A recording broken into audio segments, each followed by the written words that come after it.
Желательно. Болду. Если что, варианттарыңыздар болсо, чалып көрүңүздөр. BMW X5 таза 3-литровый турбодизель. Силер изеп аткан 2003-жылкы почти что 3000ге жакын долларга расход кетип турган. Полный даярдап коюптур. Машинаны эч жеринде иши жок экен, мына айткандачы. Жакшынака бул жакта дөңгөлөктөр салып койгон. Комплекте. 4 дөңгөлөк кошуп берет экен. Кондёрдун муздавачын карачками, монитор, двухзоновый климат, подогревай сидений, автоматиптроник, мультируль, круиз-контроль, галс управления, кожалары живой.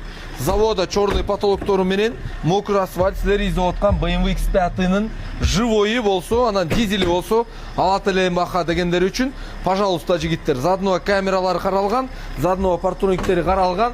Машина боюнча тагыраак маалымат хозяиндан алсаңыздар болот. Буфер кошо бересизби? Ооба. Подарок. Ооба. Бул жакта шторалары деле каралган жигиттер. X5-нын живойы 3 литр